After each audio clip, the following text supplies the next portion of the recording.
Hello everyone, welcome to study I S with Bala. मित्रांनो, 2023 आणि 2024 या 2 वर्षामध्ये युपीएससीने जी प्रिलिम्स एक्झाम कंडक्ट केलेली आहे त्यानंतर युपीएससीवर बऱ्याच अंशी क्रिटिसिझम जी आहे, टीका जी आहे ती आपल्याला बघायला मिळालेली आहे. आणि ती टीका अशी आहे की युपीएससीने रिसेंट पिरियडमध्ये रॅन्डम क्वेश्चन्स जे आहेत त्याचं वेटेज आपल्या पेपरमध्ये, एक्झाम पेपरमध्ये बऱ्याच अंशी वाढवलेलं आहे. आजपर्यंत द हिंदू न्यूजपेपर असेल किंवा करंट अफेअर्सचं एखादं मॅगझिन असू द्या, तर आपल्याला माहिती आहे की विजन आय एस असेल किंवा इतर कोचिंग इन्स्टिट्यूटची जी मंथली मॅगझिनची पीडीएफ आपल्याला फ्रीमध्ये अवेलेबल होत असतात. त्यानंतर विजन आय एस एक प्रिलिम्सच्या अगोदर काही दिवस, एक महिनाभर आधी वगैरे एक पीटी 365 म्हणून नावाचं जे मॅगझिन आहे ते आपल्याला अवेलेबल होऊन जातं. आणि जी लोक द हिंदू आणि ह्या मॅगझिन्सना व्यवस्थित अभ्यास करतात त्यांचं करंट अफेअर्सचा जो सेक्शन असतो तो इझी टॅकल करता येण्यासारखा असतो अशा विद्यार्थ्यांसाठी, असं म्हटलं जायचं. पण गेल्या 2 वर्षांमध्ये जर आपण 2023 आणि 2024 ची जर गोष्ट केली तर ह्या 2 वर्षांमध्ये आपण असं बघितलंय की युपीएससीने रॅन्डम क्वेश्चन्स जे आहेत ते जास्त विचारलेले आहेत. आणि त्यामुळे विद्यार्थ्यांचं असं म्हणणं आहे की न्यूजपेपर्स असेल किंवा हे जे करंट अफेअर मॅगझिन्स आपल्याला मार्केटमध्ये अवेलेबल होत असतात त्यांचं जे वेटेज आहे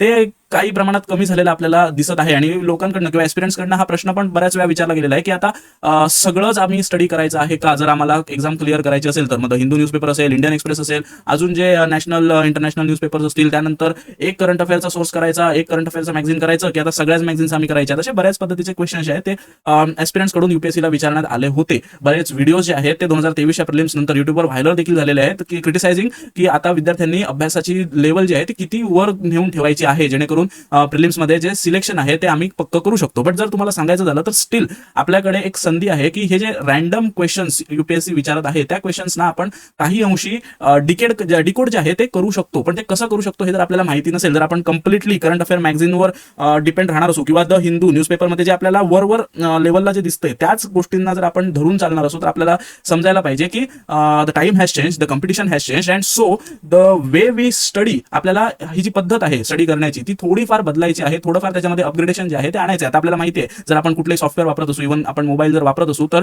एक पिरियॉडिकली आपल्याला अपडेट जी आहे ते अवेलेबल होत असते. जर व्हॉट्सअप वापरत असू तर पिरियॉडिकली व्हॉट्सअपची जी अपडेट आहे ती आपल्याला अवेलेबल होत असते. आणि आपण जर ती अपडेट केली नाही तर आपण तो ऍप असेल किंवा ते सॉफ्टवेअर असेल एक प्रॉपर वे मध्ये सिमलेस पद्धतीने जे आहे ते वापरू शकत नाही. त्यामुळे आपल्याला सुद्धा स्टडी करण्याची जी मेथड आहे त्याला अपग्रेड करणं अतिशय गरजेचं आहे. आणि ह्या व्हिडिओतून तुम्हाला मी हेच सांगणार आहे की कशा पद्धतीने आपण युपीएससीचं जे ब्रेन आहे किंवा एक्झाम जो सेट करतो, क्वेश्चन पेपरला जो सेट करतो त्याचं जे ब्रेन आहे त्याला आपण आपली जेवढी शक्यता आहे, आपल्याकडे जेवढी पॉसिबिलिटी आहे, सामर्थ्य आहे तेवढ्या लेवलला जाऊन आपण एक्झाम सेटरचं किंवा क्वेश्चन पेपर सेटरचं जे माइंड आहे, ब्रेन आहे, त्याला कशा पद्धतीने डिकोड जे आहे ते करू शकतो, उघडू शकतो, ते आपल्याला ह्या व्हिडिओतून समजायचं आहे. आपल्या आता आपण म्हणजे मला आता कुठलाही वेस्ट करायचं नाही टाइम, इंट्रोडक्शन मी दिलेलं आहे. सो मी डिरेक्टली आजच्या सेशनवर उडी घालत आहे. सो आता बघा आपल्या समोर एक न्यूज नाहीये, हा ऍक्च्युअली एक फोटो आहे. आपण इथे बघू शकतो एक फोटो आहे, टेम्पल टूर म्हणून त्याला नाव दिलेलं आहे या फोटोला. तर हा फोटो कशाशी रिलेटेड आहे ते आपण एकदा जरा बघून घेऊया. इथे म्हटलंय की miss world 2025 contestants representing Caribbean and American regions visit Yadagiri Gupta temple in Yadadri Bhongir as a part of cultural tour on Thursday. A special puja was performed in their honour in the temple. आता बघा, जेव्हा आपण ट्रेडिशनल द हिंदूचा स्टडी करत होतो तेव्हा आपण काय करणार ह्या न्यूजपेपरला बघून, तर फार तर हे यदागिरी गुप्ता जे टेम्पल आहे ह्याच्याबद्दल थोडीफार माहिती जी आहे ती आपण गोळा करायचा प्रयत्न करत होतो. आणि युपीएससी सुद्धा बऱ्याच अंशी करंट अफेअर्सचे जे क्वेश्चन्स होते ते आपण जर बघितले, जर प्रिव्हियस इयर क्वेश्चन्स उघडून बघितले तर आपल्याला समजून जाईल की जे स्ट्रेट फॉरवर्ड क्वेश्चन्स आहेत करंट अफेअर्सवर ते युपीएससी द्वारा विचारले जात होते. पण आता युपीएससीने थोडी जी लेवल आहे ती बदललेली आहे क्वेश्चन विचारायची. ती बदलण्याचं कारण तेवढीच कॉम्पिटिशन आजच्या जगामध्ये वाढलेली आहे. आणि त्या कॉम्पिटिशनला आपल्याला जर टॅकल करायचं असेल तर आपल्याला देखील अपग्रेड होणं गरजेचं आहे. त्यामुळे युपीएससीने आपली क्वेश्चन विचारायची पद्धत जी आहे ती थोडीफार बदललेली आहे. आता आपण ह्याच एका यदगिरी गुप्ता टेम्पल जे आहे त्याच टेम्पलला सिंपल लेवल पासून मॉडरेट आणि डिफिकल्ट लेवल पर्यंत घेऊन जात कशा पद्धतीने आपण डिकोड करू शकतो ते आपण आता बघणार आहोत. सो आता आपल्या समोर यदगिरी गुप्ता टेम्पल जे आहे त्याच्याबद्दल ही थोडीफार बेसिक इन्फॉर्मेशन, मी जी सिंपल लेवलची इन्फॉर्मेशन जी म्हणतोय ती इन्फॉर्मेशन इथे दिलेली आहे. आता जर सांगायचं झालं तर यदगिरी गुप्ता टेम्पल जे आहे त्याला यदाद्री टेम्पल म्हणून पण ओळखलं जातं, श्री लक्ष्मी नरसिम्हा स्वामी टेम्पल म्हणून पण ओळखलं जातं. आणि हे जे टेम्पल आहे ते तेलंगणामध्ये लोकेटेड आहे. त्यानंतर ह्या टेम्पलला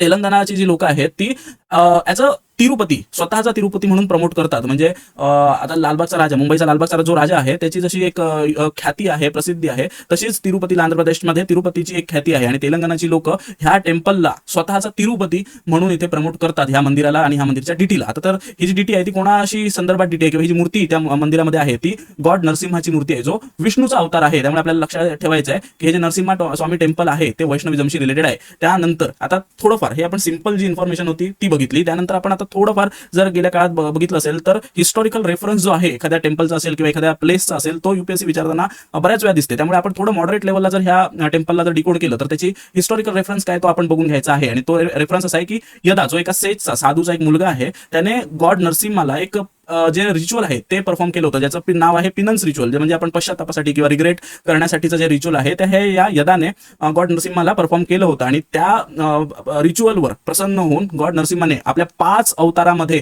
तिथे प्रकट झाले होते. कुठे प्रकट झाले होते तर यदद्रीला. यदद्री हे कुठे आहे तर तेलंगणामध्ये आहे. आता ते प्रकट झाले होते 5 अवतारांमध्ये. तर आपल्याला ते 5 अवतार कुठले ते बघायचे आहे. तर ते अवतार आहे ज्वाला नरसिम्हा, त्यानंतर गंडा भेरुंडा नरसिम्हा, त्यानंतर योगनंदा नरसिम्हा, उग्र नरसिम्हा आणि लक्ष्मी नरसिम्हा. तर हे 5 अवतार जे आहेत ते ह्या 5 अवतारात लॉर्ड नरसिम्हा जो आहे किंवा गॉड नरसिम्हा जे आहे ते इथे प्रकट झाले होते. आणि हे 5ही अवतारांमधल्या ज्या मूर्त्या आहेत ते ह्या मंदिरामध्ये आपल्याला बघायला मिळतात. तर हे आपण एक मॉडरेट लेवलला जाऊन ह्या टेम्पलला डिकोड करायचा प्रयत्न केला. तर अजून पुढे जर डिफिकल्ट लेवलला ह्या क्वेश्चनला न्यायचं असेल तर युपीएससी काय विचारू शकते आपण बघू शकतो. तर हे जे टेम्पल आहे ते तेंकलाई ट्रेडिशन जे आहे त्याला फॉलो करतं. तर आता आपण सुरुवात केली यदाद्री टेम्पल पासून, पण आपण पोहोचलोय तेंकलाई ट्रेडिशनकडे. जर युपीएससीला डिफिकल्ट लेवलला क्वेश्चन विचारायचा असेल किंवा युपीएससीला रॅन्डम क्वेश्चन टाकायचा असेल तर युपीएससी तेंकलाई ट्रेडिशन जे आहे त्याच्यावर क्वेश्चन विचारू शकतं. आता आपण जनरली जेव्हा आपण हिस्ट्रीला, एन्शंट मॉडर्न हिस्ट्रीला किंवा आर्ट अँड कल्चरला स्टडी करतो तेव्हा ही जी ट्रेडिशन्स आहेत ती होलिस्टिक लेवलला आपण वाचलेली नसतात किंवा आपल्या वाचण्यात आलेली नसतात. पण ज्यावेळी अशा पद्धतीने काही ना काहीतरी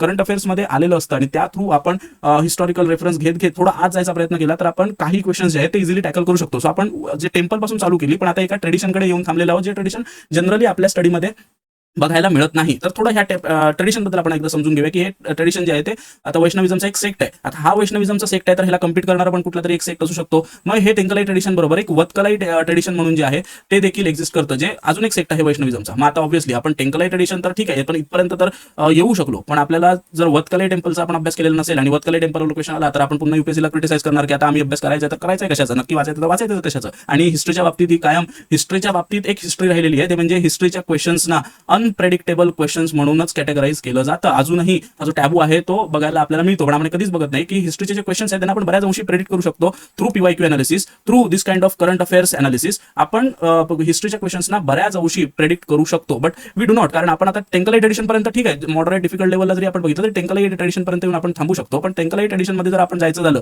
तर ते तामिळ स्क्रिप्चर असेल किंवा संस्कृत स्क्रिप्चर असेल त्याला फॉलो करतात. आता इथे सुद्धा एक ट्विस्ट जो आहे तो म्हणजे तेंकलाई ट्रेडिशनवाली जी लोक आहेत ती तमिळ स्क्रिप्चरवर त्यांचा रिलायन्स आहे तो जास्त प्रमाणात आपल्याला बघायला मिळतो. आणि वतकलाई जी ट्रेडिशनची लोक आहेत त्यांचा संस्कृत स्क्रिप्चरवर जो आहे तो भर जो आहे तो जास्त आपल्याला बघायला मिळतो. अशा पद्धतीने आपण अभ्यास केला पाहिजे. त्यानंतर आपण फिलॉसॉफी बघायची आहे की ह्या दोन्ही ट्रेडिशनची काय आहे. आता ह्या फिलॉसॉफीला जी तेंकलाई ट्रेडिशनची फिलॉसॉफी आहे त्याला मर्जरा न्याय म्हणतात. मग आता मर्जरा न्यायावर युपीएससी क्वेश्चन विचारू शकते, म्हणजे फक्त तेंकलाई ट्रेडिशनवरच किंवा वतकलाई ट्रेडिशनवरच आपल्याला क्वेश्चन येईल असं म्हणता येणार नाही. तर आपल्याला एक तुम्हाला सांगायचं झालं तर एक मॅच द फॉलोइंग दिलं जाऊ शकतं. इथे तेंकलाई ट्रेडिशन आणि इथे वतकलाई ट्रेडिशन दिलं जाऊ शकतं. तर इथे तुम्हाला कुठलं प्रिन्सिपल ही दोन ट्रेडिशन्स यूज करतात ते देतील, इथे त्यांची पेअर देतील, इथे तुम्हाला मर्जरा देतील आणि इथे आय गेस मर्कटा और समथिंग येस मर्कता ट्रेडिशन जे आहे किंवा मर्कता प्रिन्सिपल जे आहे ते वतकलाई ट्रेडिशन कडून वापरतात आणि इथे मर्जरा ट्रेडिशन किंवा कॅट प्रिन्सिपल ज्याला आपण म्हणतो. आणि तुम्हाला असं सांगितलं जाईल की ह्यातल्या पेयर्स कुठल्या बरोबर आहेत त्या ओळखा, किती पेयर्स बरोबर आहेत. अशा पद्धतीने युपीएससी तुम्हाला डिफिकल्ट करण्यासाठी अशा पद्धतीने क्वेश्चन विचारू शकतो. त्यानंतर एक ट्रेडिशन आहे म्हणजे त्याचा कोणतरी फाउंडर असणार आहे. सो आपल्याला फाउंडर कोण आहे तो बघायचा आहे. जर आपण फाउंडर बघितलाय तर पहिलं म्हणजे त्या फाउंडर विषयी थोडीफार माहिती घेणं गरजेचं आहे. तो कुठल्या फिलॉसॉफीशी बिलॉंग करतो, त्यानंतर त्याचं अजून काही दुसरं नाव आहे का, त्याचे कुठलं त्याचं लिटररी वर्क आहे ते आपण बघायचं आहे. म्हणजे जेवढं शक्य होईल एका सिंपल थिंगला डिफिकल्ट लेवलला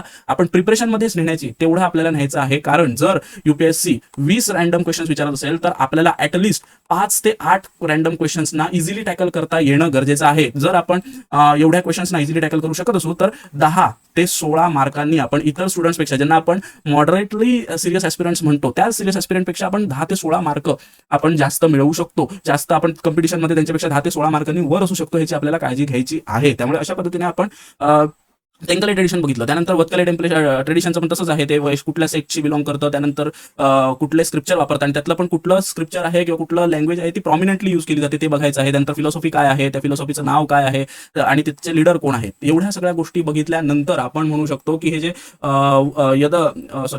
यदगिरी गुप्ता टेम्पल जे चर्चेमध्ये होतं एका फक्त फोटोद्वारा, ह्या फोटोमधून किंवा ह्या एका शब्दामधून जे आपल्या समोर गोष्ट होती त्याला आपण जर एवढ्या लेवलला जाऊन डिकोड करू शकत असू तर आपण कुठेतरी म्हणू शकतो की युपीएससी हार्ड क्वेश्चन्स विचारतात आणि ते आम्हाला जमत नाहीये. जर एवढं करून आपल्याला येत नसेल तर ठीक आहे. अजून एक आर्टिकल आपण बघणार आहोत ज्याने आपल्याला हे समजून जाईल की कशा पद्धतीने आपल्याला इझी टू एक्स्ट्रा मॉडरेट लेवलला आपला स्टडी जो आहे किंवा करंट अफेअर जे आहे त्याला डिकोड करायचं आहे, सो दॅट जास्तीत जास्त रॅन्डम क्वेश्चन्स जे आहेत त्यांना आपण टॅकल करू शकतो. कारण जे नॉर्मल जे बेसिक क्वेश्चन्स आहेत जे सगळ्यांनी वाचलेलं आहे, अभ्यास केलेला आहे, ते क्वेश्चन सगळ्यांना येणार आहेत, पण हे जे रॅन्डम क्वेश्चन्स जे आहेत ते आपल्या टर्निंग पॉईंट ठरणार आहे. त्यामुळे इथे आपल्याला 10 ते 16च्या वरच मी म्हणेन मार्क कॅप्चर करण्याची खूप गरज बनते. आणि हे जर आपण कॅप्चर करू शकत असू तर आपलं प्रिलिम्सचं सिलेक्शन जे आहे ते आपण प्रत्येक पावलाला प्रत्येक क्वेश्चन नुसार आपण आपलं सिलेक्शनची जी प्रोबॅबिलिटी आहे ती वाढवत जातो. ओके, त्यानंतर आपण अजून एक आर्टिकल जे आहे ते बघणार आहोत. जस्ट लेट मी क्लिअर दिस इंक फर्स्ट.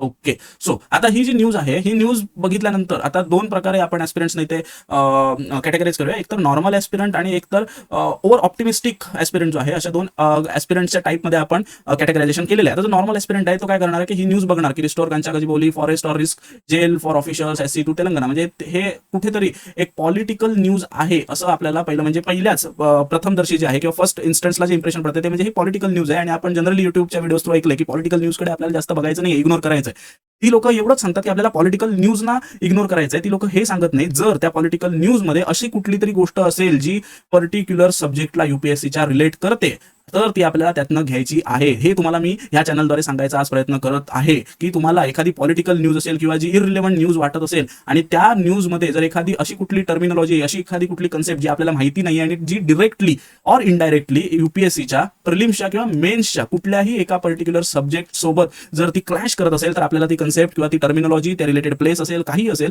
त्या संदर्भात आपल्याला माहिती घेणं अतिशय गरजेचं आहे. कारण डिरेक्टली ते प्रिलिम्स किंवा मेन्समध्ये कशाही पद्धतीने युपीएससी यावर क्वेश्चन जे आहे ते फ्रेम करू शकते आणि आपण नंतर युपीएससीला ब्लेम करू शकत नाही की युपीएससी जी आहे ती रॅन्डम क्वेश्चनवर भर द्यायला लागलेली आहे. आपण तेव्हाच हे क्लेम करू शकणार आहोत जेव्हा आपण एखाद्या पर्टिक्युलर न्यूजला इझी लेवलला न बघता इझी टू एक्स्ट्रा मॉडरेट लेवलला आपण त्याला डिकोड करणार आहोत. सो ही न्यूज जी आहे ही न्यूज बघितली तर कांचा गचिबौली फॉरेस्ट जे आहे ते आपल्याला चर्चेत दिसत आहे. आता हे न्यूज बद्दल थोडंफार सांगायचं झालं तर एक रिसेंट पिरियडमध्ये हे जे कांचा गचिबौली फॉरेस्ट आहे याचं जे डिफॉरेस्टेशन आहे, लँड क्लिअरिंग जे आहे ते करायचा प्रयत्न तेलंगणा गव्हर्नमेंटने केलेला आहे. आणि सुप्रीम कोर्टाने असं म्हटलंय की जेव्हा कोर्ट क्लोज होते, बंद होते, त्याच वेळी ही मूव जी आहे ती तेलंगणा गव्हर्नमेंटने घेतलेली आहे की डिफॉरेस्टेशन करायचं किंवा लँड क्लिअरिंग जे आहे ते करायचं आहे. त्यामुळे तुम्हाला एकतर इथे ह्या फॉरेस्टला कांचा गचिबौली फॉरेस्ट किंवा आपण जरा सिम्पली जर आपण शॉर्ट फॉर्म मध्ये बोलायचं झालं तर KGF जे आहे त्या KGF ला तुम्ही एकतर रिस्टोर करा, अदरवाईज तुमचे जे ऑफिशियल्स आहेत, कलेक्टर्स असतील किंवा त्याशी रिलेटेड जे कोणी संबंधित ऑफिशियल्स आहेत त्या ऑफिशियल्सना जेलमध्ये पाठवायची तुम्ही तयारी करा, अशा पद्धतीने धमकी जी आहे ती सुप्रीम कोर्टाने तेलंगणा गव्हर्नमेंटला दिलेली आहे. तर आपण आता इथून काय करणार आहे की या कांचा गचिबौली फॉरेस्टला थोडंफार डिकोड करायचा प्रयत्न करणार आहे. सो सिम्पली आता मी जे सांगितलं नॉर्मल एस्पिरंट्स आणि ऑप्टिमिस्टिक जे एस्पिरंट आहेत, आता सिम्पल एस्पिरंट, नॉर्मल एस्पिरंट काय करणार आहे की हे KGF कुठे आहे किंवा त्याला काय म्हणतात वगैरे वगैरे हे सर्च करून मोकळा होणार आहे. कारण मी जेव्हा इंटरनेटवर बघत होतो तेव्हा आता तरी KGF या फॉरेस्ट बद्दल एवढी हॉलिस्टिक इन्फॉर्मेशन किंवा डीप इन्फॉर्मेशन जी आहे ती अवेलेबल नाही आहे. हे बऱ्याच वेगवेगळ्या सोर्सेस किंवा वेबसाईट्स वाचल्यानंतर मी ही माहिती काढू शकलेलो आहे. त्यामुळे नॉर्मल एस्पिरंट ही कुठे आहे फॉरेस्ट वगैरे बघेल आणि मोकळा होईल. पण जर आपल्याला युपीएससी रिव्हर्स इंजिनिअरिंग करून क्वेश्चन विचारला की आपल्याला 4 फॉरेस्टची नावं दिली आणि इथे क्वेश्चन मध्ये विचारलं की ग्रीन लंग ऑफ हैदराबाद काय आहे. आता हा तुम्ही म्हणाल की हा खूप लोकल लेवलचा क्वेश्चन आहे किंवा नॉर्मल लेवलचा क्वेश्चन आहे, युपीएससी असले क्वेश्चन विचारत नाही. पण आपण जर बघितलं असेल लास्ट इयरला तर युपीएससी स्टेट PCS लेवलचे क्वेश्चन पण विचारायला आता घाबरत नाही आहे किंवा मागे पुढे बघत नाही आहे. त्यामुळे आपल्याला अशा पद्धतीचे क्वेश्चन्स पण बघणं गरजेचं आहे. त्यामुळे ग्रीन लंग ऑफ फॉरेस्ट जर कोण असेल, ग्रीन लंग ऑफ हैदराबाद जर कोण असेल तर ते KGF फॉरेस्ट आहे हे आपल्याला लक्षात ठेवणं गरजेचं आहे किंवा अशा पद्धतीने वाचणं एखाद्या न्यूजला गरजेचं आहे. त्यानंतर फॉना आपण जेव्हा वाचतो तेव्हा बरेच फॉना ह्या फॉरेस्टमध्ये वास्तव्यास आहे किंवा एक्झिस्ट करतात. पण त्यातलं जे मी एकच बाजूला काढलंय ते म्हणजे ट्री ट्रंक स्पायडर. आता हे काढण्याचा जो हेतू आहे तो अतिशय महत्त्वाचा आहे. आता तुम्ही म्हणाल की तुम्हाला जर माहिती असेल की युपीएससी स्पीशीजवर क्वेश्चन जे आहे ते दरवर्षी एखाद दुसरा क्वेश्चन स्पीशीजवर आपल्याला विचारतं. आता जर ट्री ट्रंक स्पायडरवर आपण जर विचारायचं झालं तर जर तुम्हाला मॉडरेट लेवलला विचारायचं असेल तर ट्री ट्रंक स्पायडर बद्दल विचारेल. पण ह्याला जर थोडं डिफिकल्ट करायचं असेल तर ते हर्सिलिडे बद्दल विचारेल. कारण हर्सिलिडेला म्हणजेच ट्री ट्रंक स्पायडर आहे किंवा ट्री ट्रंक स्पायडरचं दुसरं नाव जे आहे ते हर्सिलिडे आहे. मग हे आपल्याला समजून घ्यायचं आहे. जर डिफिकल्ट करायचं आहे तर आपल्याला हर्सिलिडे ह्या इन्सेक्ट बद्दल किंवा ह्या फॉना बद्दल आपल्याला युपीएससी इन्फॉर्मेशन विचारू शकतात. ह्याची खासियत काय आहे तर हा जो ही जी स्पेशी आहे ही जगात अजून कुठेही सापडत नाही. त्यामुळे हे त्याचं खूप महत्त्वाचं वैशिष्ट्य आहे. त्यामुळे असं विचारू जाऊ शकतं की हर्सिलिडे ही जी स्पेशी आहे ही कुठल्या देशाची नेटिव्ह आहे किंवा देशामध्ये पण कुठल्या राज्याची नेटिव्ह आहे किंवा ती अजून कुठल्या देशामध्ये सापडते, अशा पद्धतीने युपीएससी क्वेश्चन विचारू शकतो. आता जर हर्सिलिडेवर क्वेश्चन आला तर आपण साहजिकच म्हणणार आहोत की हर्सिलिडे तर आम्ही कधी बघितलंच नाही चर्चेमध्ये. नॉर्मल जे आम्ही शंकर IAS वगैरेचे हे वाचतो, त्यांच्या नोट्स वगैरे वाचतो, त्याच्यात हर्षडी तर कुठे आम्हाला दिसलाच नाही. आणि युपीएससीने आता क्वेश्चन विचारला, आता आम्ही हर्षडीला शोधायला आता काय प्रत्येक फॉरेस्टच्या प्रत्येक छोट्या मोठ्या प्राणी पक्षाला आम्ही बघत बसायचं आहे का? तर असा प्रश्न जेव्हा आपण विचारतो तेव्हा आपल्याला समजायला पाहिजे की कुठेतरी एक कांचागचबोली फॉरेस्ट म्हणून न्यूजमध्ये आलं होतं आणि त्याच्यामध्ये हा जो ट्री ट्रंक स्पायडर किंवा ज्याला आपण हर्षडी म्हणतो तो त्या फॉरेस्टमध्ये वास्तव्यास आहे आणि त्याचं स्पेशल जे कॅरेक्टरिस्टिक आहेत की तो जगात कुठेच सापडत नाही. त्यामुळे हा आपोआप आपल्यासाठी युपीएससीचा एक क्वेश्चन बनून तयार होतो आणि हा डिफिकल्ट क्वेश्चन मध्ये मग आपल्याला तो कॅटेगराइज केला जातो, रॅन्डम क्वेश्चन मध्ये तो कॅटेगराइज केला जातो. थोडं अजून पुढे जाऊन बघायचं झालं तर अजून कशा पद्धतीने युपीएससी रॅन्डम क्वेश्चन विचारू शकते. तर हे जे फॉरेस्ट आहे ते मंजिरा बेसिन मध्ये लाई करतात. आता मंजिरा बेसिन जर चर्चेत आली, मंजिरा बेसिन म्हणजे काय, कुठल्या तरी नदीचं खोरं. मग कुठल्या नदीचं खोरं? तर मंजिरा रिव्हरचं खोरं. आता याचा अर्थ आपल्याला मंजिरा रिव्हर वाचणं खूप गरजेचं आहे. आता जेव्हा आपण ड्रेनेज सिस्टीम ऑफ इंडिया बघतो त्यावेळी त्यावेळी आपण मंजिरा रिव्हर जी आहे ती जनरली वाचत नाही. ही आता ह्या रिव्हरचं सांगायचं झालं तर ही गोदावरीची राईट बँक ट्रिब्युटरी आहे. ओके, आता गोदावरी रिव्हर तर आपण वाचतो. जर आपण एक्स्ट्रा ऑर्डिनरी ऍस्पिरंट असू तर गोदावरी रिव्हरच्या ज्या ट्रिब्युटरी आहेत त्या आपण वाचतो, पण त्याची डिटेल इन्फॉर्मेशन काढू. पण जर नॉर्मल ऍस्पिरंट असू तर आम्ही साहजिक आहे, देशामध्ये महत्वाच्या नद्या जेवढ्या आहेत तर आणि प्रत्येक नदीमध्ये जर आपण ऑन एन एव्हरेज 5 ते 6 ट्रिब्युटरी म्हटलं तर जवळजवळ 100, 150, 200 फक्त नद्याच होऊन जातील आपल्या देशामध्ये. फक्त वाचण्यात येणाऱ्या नद्या म्हणायला लागलोय. एवढ्या नद्यांची आपण डिटेल माहिती काढू शकत नाही. मग साहजिक गोष्ट आहे, हे इम्पॉसिबल आहे. जर पण ह्युमन बिंगची एक कॅपॅबिलिटी बघितलं तर खूप हायली डिफिकल्ट आहे. इम्पॉसिबल नाही, but highly difficult he task आहे की तुम्ही प्रत्येक नदीची एवढ्या डिटेलमध्ये माहिती काढू शकता. पण जर आपल्याला माहिती आहे की मंजिरा बेसिन जो आहे तो त्या बेसिनमध्ये किंवा हायेस्ट पॉईंट जो आहे मंजिरा बेसिनचा तो म्हणजे हा केजीएफ फॉरेस्ट आहे, हे जर आपल्याला माहिती असेल तर आपण मंजिरा रिव्हर वाचणार. मंजिरा रिव्हरवर क्वेश्चन विचारला तर आपण मग म्हणणार की युपीएससीने अगेन जे रॅन्डम क्वेश्चन जो आहे तो इथे विचारलेला आहे. तर आपण हे नॉर्मल गोष्टी तर बघणार आहोत की कुठल्या स्टेट्समधून पास करते, ओरिजिन कुठे आहे. त्यानंतर त्रिवेणी संगमचा पण हा एक पार्ट आहे. आपल्याला माहिती आहे की गोदावरी हा एक त्रिवेणी संगमची 3 नद्यांपैकी एक नदी गोदावरी, आणि गोदावरीचा जर ट्रिब्युटरी जर मंजिरा रिव्हर असेल तर ऑब्व्हियसली मंजिरा रिव्हर पण त्रिवेणी संगमचा पार्ट आहे. आणि जर तुम्हाला युपीएससीने असा क्वेश्चन विचारला की त्रिवेणी संगमचे पार्ट कुठल्या आणि त्याच्यात मंजिरा असेल तर आपण नाही म्हणून सांगणार, कारण आपल्याला ज्या महत्त्वाच्या 3 नद्या त्याच माहिती आहेत. अशा पद्धतीने डिफिकल्ट क्वेश्चन जो आहे तो युपीएससी आपल्याला फ्रेम करू शकते. आणि त्यानंतर ह्या पुन्हा नदीच्या ज्या ट्रिब्युटरी आहे त्यातली ही इम्पॉर्टंट ट्रिब्युटरी आहे, तर ह्या ट्रिब्युटरीज आहेत त्या पण आपल्याला माहिती असणं गरजेचं आहे. ह्या कुठल्या, आता इथे मी लिहिलेलं नाही आहे, पण ह्या कुठल्या स्टेट्समध्ये लाई करतात हे पण आपल्याला माहिती करून घेणं गरजेचं आहे. त्यामुळे इथे मी तुम्हाला कमेंट सेक्शनमध्ये अपील करेन की ह्या नद्यांच्या ह्या ज्या ट्रिब्युटरीज आहेत मंजिरा रिव्हरच्या, ह्या ट्रिब्युटरीज कुठल्या राज्यांमध्ये एक्झिस्ट करतात त्या तुम्ही आम्हाला कमेंट सेक्शन मधून कळवायचं आहे. So this is how we decode a particular kind of news article. आपण जनरली हिंदू पेपर वाचत असो किंवा द इंडियन एक्सप्रेस वाचत असो, आपण मेजरली एक मेजर पोर्शन जो आहे तो आपण एडिटोरियल असेल किंवा टेक्स्ट कंटेक्स्ट असेल किंवा एक्सप्लेन सेक्शन जो इंडियन एक्सप्रेस आहे त्याच्यावर आपण फोकस करायचा प्रयत्न करतो. पण या छोट्या छोट्या पॉलिटिकल वाटणाऱ्या असतील किंवा लोकल वाटणाऱ्या न्यूज असतील ह्या न्यूजना आपण कव्हर करत नाही, आणि जर केलं तरी त्याला होलिस्टिक लेवलला जाऊन आपण बघायचा प्रयत्न करत नाही. आणि बऱ्याच वेळा आपल्याला असं आढळतं की युपीएससी अशाच पद्धतीने ह्या छोट्या छोट्या न्यूज ज्या आहेत तिथून एक मोठा क्वेश्चन जो आहे तो आपल्याला बनवता आणि आपल्याला वाटतं की हा क्वेश्चन जो आहे तो अतिशय डिफिकल्ट आहे किंवा हा क्वेश्चन आमच्या अभ्यासात कधी आलाच नव्हता, एक रॅन्डम क्वेश्चन आहे. सो आय वुड अपील की जर तुम्ही ह्या न्यूजपेपर्सना किंवा न्यूज आर्टिकल्सना होलिस्टिक लेवलला जर अभ्यास करायचा प्रयत्न केला तर डेफिनेटली मी असं म्हणत नाहीये की 20 आउट ऑफ 20, आता ह्या मी एक अंदाजे आकडा सांगितला की युपीएससी 20-25 रॅन्डम क्वेश्चन विचारते असं कन्सिडर करून. जर 20 विचारत असेल तर 20 आउट ऑफ 20 क्वेश्चन तर आपण इझिली टॅकल नाही करू शकत. इथे बऱ्याच क्वेश्चन्सना आपल्याला शक्य असेल तिथे रिस्क घेणं वगैरे गरजेचं असतं. पण ह्यातले जर आपण रिस्क फॅक्टरवाले क्वेश्चन्स कमी करून शुअर शॉर्टवाले जे क्वेश्चन्स आहेत त्यांचं प्रमाण जर वाढवत असू तर डेफिनेटली आपण ह्या कॉम्पिटिशनमध्ये बऱ्याच ऍस्पिरंटपेक्षा बऱ्याच अंशी आपण पुढे असणार आहोत. सो ह्या पद्धतीने आपण आज हे बघितलेलं आहे की कशा पद्धतीने आपण पर्टिक्युलर अनालिसिस जे आहे आर्टिकल्स ते करायचं आहे. अशा पद्धतीने जर येणाऱ्या काळामध्ये आम्हाला इम्पॉर्टंट छोटे न्यूज पण जे इम्पॉर्टंट आहे आणि जे जनरली इग्नोर केले जातात ऍस्पिरंट्स कडून असे न्यूज आम्हाला जर भेटले तर आम्ही नक्कीच तुमच्याबरोबर हे शेअर करण्याचा प्रयत्न करणार आहोत. ह्याची जी नोट आहे ह्या आजच्या सेशनची ती तुम्हाला टेलिग्राम चॅनलवर अवेलेबल असणार आहे. आणि तुम्हाला जर ही नोट हवी असेल तर तुम्हाला कमेंट बॉक्समध्ये किंवा डिस्क्रिप्शन बॉक्समध्ये दिलेल्या टेलिग्राम लिंकला क्लिक करायचं आहे, टेलिग्राम चॅनलला आमच्या जाऊन जॉईन करायचं आहे आणि तिथे तुम्हाला या सेशनचा व्हिडिओ असेल किंवा त्याच्या संदर्भाची नोट आहे आपण जे आज शिकलोय त्याची ती तुम्हाला तिथे अवेलेबल असेल, तुम्ही PDF डाउनलोड करू शकता. सो आजचा व्हिडिओ आपण इथेच थांबवणार आहोत. तुम्हाला हा व्हिडिओ कसा वाटला कमेंट करून नक्की कळवा. जर तुम्हाला आवडला असेल तर व्हिडिओला भरपूर लाईक करा आणि भरपूर ऍस्पिरंट सोबत शेअर करायचा ह्या व्हिडिओला प्रयत्न करा. आणि तुम्ही आमच्या चॅनलला सबस्क्राईब करायला अजिबात विसरू नका, कारण अशा बऱ्याच इम्पॉर्टंट आणि इंटरेस्टिंग व्हिडिओजना आपल्याला बघायचं आहे आणि UPSCला क्लिअर करायचं आहे. IAS IPS अधिकारी जर बनायचं असेल तर नक्की आमच्या चॅनलला सबस्क्राईब करा. थँक्यू.